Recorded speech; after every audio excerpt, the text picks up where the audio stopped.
Hi class, welcome to MBA 621, Effective Business Writing. I'm going to do these little short, I guess you call them mini lectures or short little video lectures for each week for two reasons. One, so you get to see my face and kind of see who I am and who the person on the other side of your assignments grading them is, but also to kind of give you some context and some further explanation for the assignment so you're not just kind of trying to figure out and decipher exactly what the documents are trying to communicate.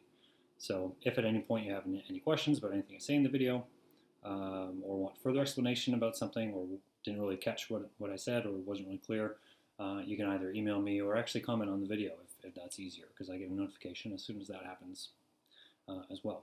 So you guys have the syllabus. Hopefully you guys have the textbook. We're going to start using the textbook pretty soon. Not for this first week, so if you haven't got it yet, do try your best. Do make sure to get the 5th edition or anything that is not new, because like I said in the announcement, there's not a whole lot of change between the 5th and the 6th and 7th, which probably doesn't surprise you too much. So I actually think the 5th one's the best anyway. So we'll keep going from there. So this first week is about you reflecting on your own writing experiences. And you might think that's a bit of an unconventional beginning to a course in an MBA program.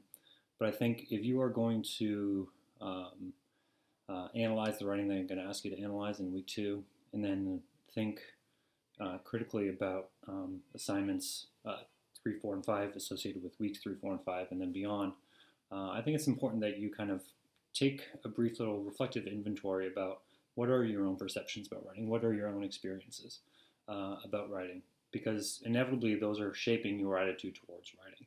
And a lot of students in a class like this aren't super, I guess, they're not necessarily in love with writing, or in love with writing, or they're not super excited to take the course because they either have to take it to meet some sort of institutional requirement, or they have complicated relationships with the GMAT or whatever it is, right? So whatever your context is coming in, right, I understand that writing might not necessarily be your forte or even something that you enjoy doing. But I also acknowledge the fact that for the vast majority of you, with your internships and with your jobs and with your careers, that many of you span from 1 to 30 years, right? We have an eclectic group usually in this class, that you already do writing all the time, right? And you may have learned to succeed, learn how to write in a specific context, right? Whether that's a military or a corporate setting or in a nonprofit, whatever it is, right? You learn kind of the ways and the tricks of the trade, so to speak. And maybe not a lot of the stuff that you learned from previous writing courses. Maybe not a lot of stuff you learned transferred. Maybe some concepts stuck, such as pay attention to audience, but perhaps rules that you learned, you kind of had to unlearn because the context changed it. So that's why for this class, as we kind of progress through, I'm not going to have you write, hypothetical genres, because it's so hard to predict exactly the types of work situations you guys are in, and because the writing situations you guys are in are so variant. So what I'm actually going to have you do for this class, starting in week 3, is select a writing scenario in rhetoric, which is my field. We call it an exigency, which is something that requires an action. So every time you write something, it's because you're responding to some sort of action that you deem to need a response. Anyways, it's kind of irrelevant, but you're going to have to choose something that's relevant to your job, right? So let's say you're on the job market and you want to write something about that, maybe like a personal statement or something, if you want to get into another MBA program, or if you want to go into to another school or a PhD or whatever it is. Or maybe you have a long-form report that you have, if you're in project management, or if you're in some sort of writing capacity, or maybe you have maybe a yearly evaluation coming up, whatever it is. And the point is that you're going to choose something that you either have to write right now, or something that's really close to something that you might have to write. So it could be kind of hypothetical in that sense. Like, let's say you are going to have to write a report, a year down the road. Maybe you want to take a stab at kind of writing a hypothetical report now. So the content of this class, so while I'm asking you to get a textbook, the real content of this class is going to be your writing, right? And that's the idea behind any good, in my estimation, any good writing class is the subject of it is not to learn what Beauvais and Thill are, postulating in their textbook, right? Because ultimately those are concepts that might not necessarily translate to your experience, or concepts that might kind of run dry or be kind of stale when you're trying to apply them. So the idea here in this class is that you choose a writing situation that you are currently facing. And I would encourage you to challenge yourself in there. So I'm not putting too many parameters on length. I'll talk more in week 3. So just for right now, just get your mind going about what are some things that you have to write right now, or you would like to do in the short semester. I would suggest that the students who get the most out of this class challenge themselves to write things that they know that they struggle with, as opposed to just being like, hey, I'm going to choose, just this one paragraph email that I have to write to my boss asking for a raise that I've been really, anxious about, and it's just like 200 words or something like that. I would really encourage you to challenge yourself to kind of think about what documents you actually need and what types of writing situations you actually would like to improve on.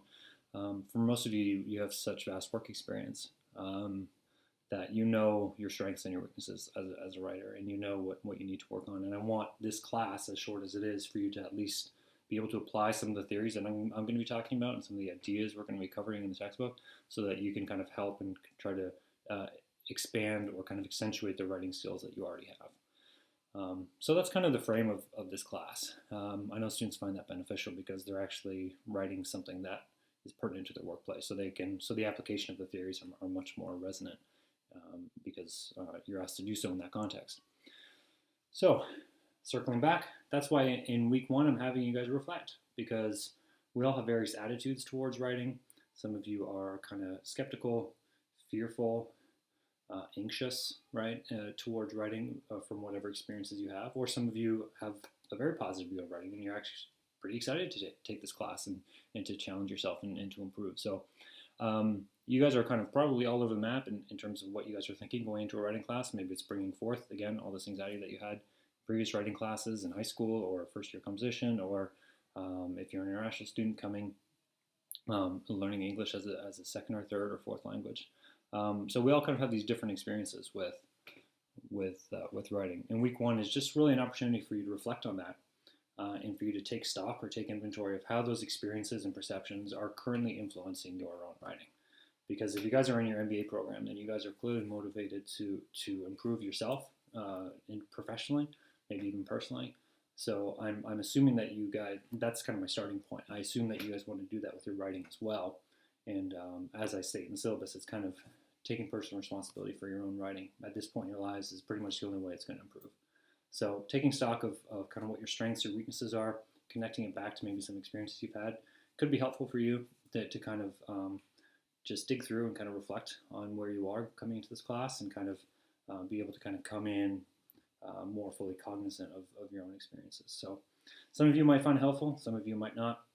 I know the majority of students do find it helpful because just you're not very often asked to think about your own writing in kind of open ways. So it's kind of in a survey form on Blackboard, and then I'm also having you recount a memory. I'm asking you to tell me a story. So I want you to tell me a story about one of your experiences with writing.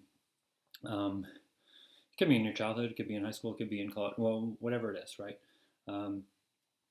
Just your most positive experience with writing, just to kind of set the tone with the semester. So the descriptions for both those are right below this video on Blackboard.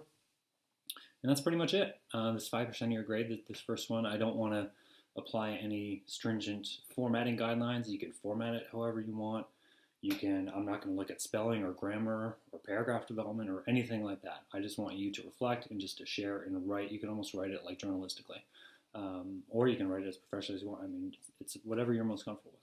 So I want to start kind of low stakes, kind of glide into this course before week 2, when I'm going to introduce some conceptual ideas in rhetoric and writing that are going to help kind of serve as a conceptual framework for the rest of the class as you kind of work through. So if you have any questions about syllabus or about what I just said over the last 10 minutes, or about the weekly assignments, but we should note, I made an announcement about this, but it's also in the syllabus as well, that because of the nature of the class, I'm going to be releasing the next week's assignment as soon as this first one is due. So this one is due Saturday at 11:59 p.m. Eastern Standard Time. So that is when it's due, and then literally the next minute, the next week, will kind of roll over. So it's all kind of set up in Blackboard there. I know some of you might find that frustrating because you want to kind of, kick out 3 or 4 weeks at a time. I've done it both ways in this class, and I think based upon what I'm trying to communicate to you and the principles I'm trying to instill, and just the concepts that you'll read in the textbook and that you'll hear me talk about in these videos, thoughtfulness and timing are a very intentional part of what I'm trying to do here. So if you rush through, let's say, weeks 3, 4, 5, that kind of very much goes against the course objectives. So because what I want is I want you to reflect for an entire week on this one specific phase of writing. That's the idea of it. So if you had all 7 or 8 modules right now, you probably want to kick through them. That's kind of going against the pace of the class, which is intimately connected to the objectives that I'm trying to communicate to you. So if you are traveling, if you have to go to a conference, or if you have to give a presentation for your job, or if there's a deployment schedule coming up, or whatever the nature of your life is, and that's not necessarily possible, make sure you email me, and we can kind of come up with our own specific schedule that's best for you. But otherwise, it's going to go ideally a week at a time. So that's I just want to give you some insight into why I was doing that. I wasn't trying to screw up your lives or to kind of stop you from being able to kind of stay on a roll. It's a very intentional move based upon what I'm trying to do in this class. So if you have any questions, let me know. You can feel free to leave a comment below this video. If you kind of exit out, if you're watching this on Blackboard, you can kind of exit out, open up a new browser window so it goes to the YouTube page. You can leave a comment or just email me. Either way. All right, I'm excited to start the semester. I'm looking forward to reading the stories that you're going to tell me, and I'll be doing this every week. So next time I see you, we'll be week 2. Have a good week.